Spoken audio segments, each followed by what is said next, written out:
Alright folks, so it's been a while since I did a video with anything electronic related on this channel, but life has taken over a bit, and I was just busy with other things.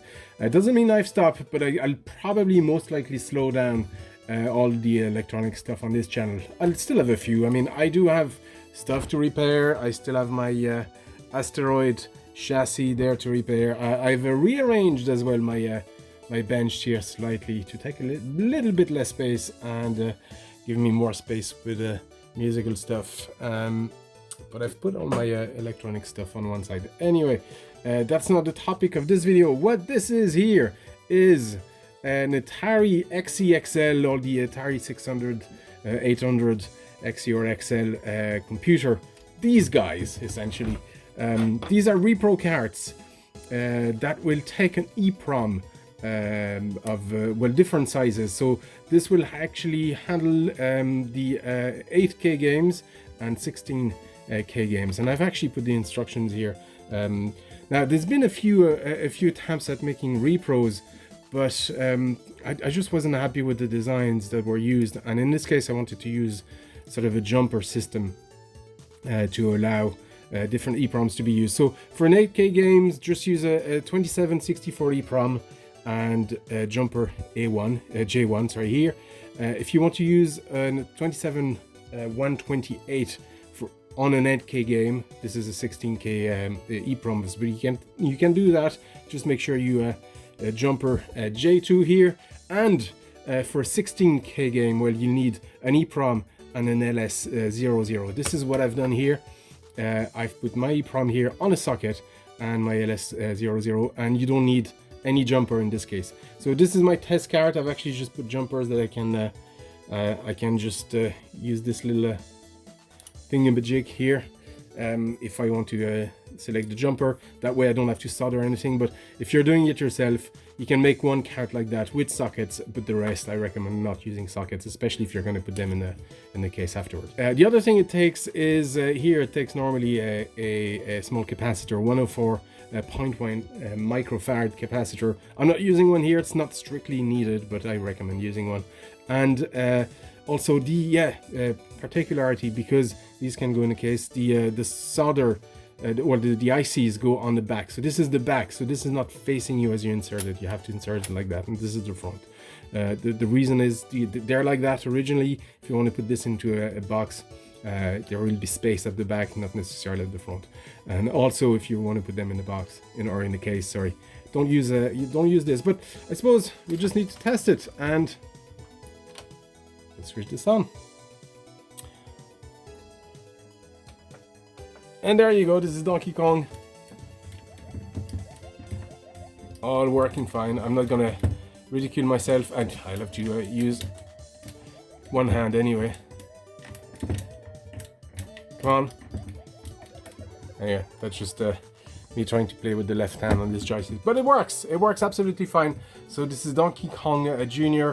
Let's try. I have a few more EEPROMs here that I've burnt, and I forgot what this was because I've done these before I actually got the test card. So let's remove this.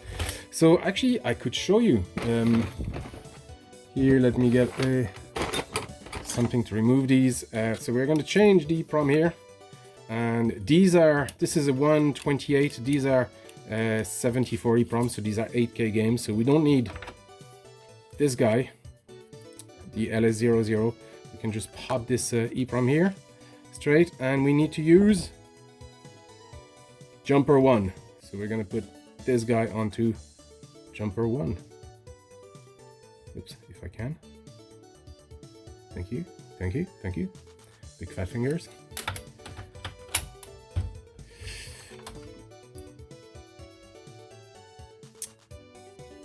And there you go, this is Qbert.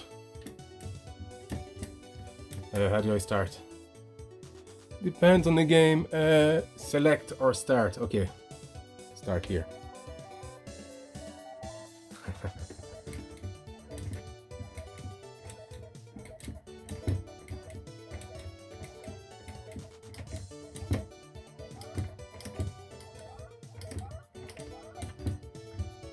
Anyway, Qbert, and we're gonna try that other EEPROM here. to make sure that everything works.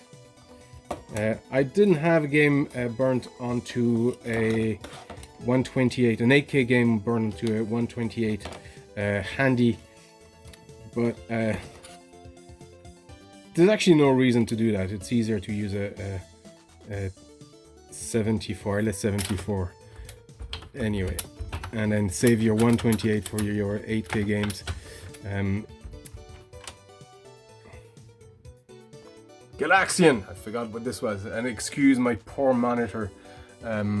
It's just the scaling on this LCD monitor isn't great, but it worked. Let's see.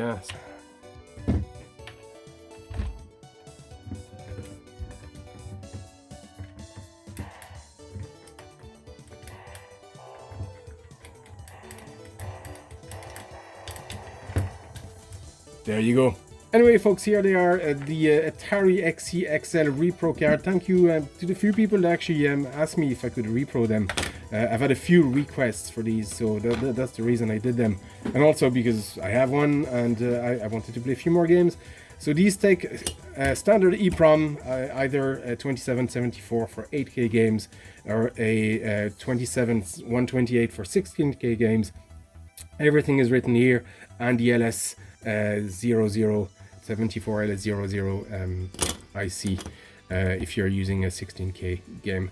That's it, folks. It's that simple. It just required a little bit of just switching lines, because the proms that were normally on the actual IC had a different pinout on the original card. Sorry. So there you go, folks. Check out the Etsy shop if you want a few. Thank you for watching, and I'll see you next time.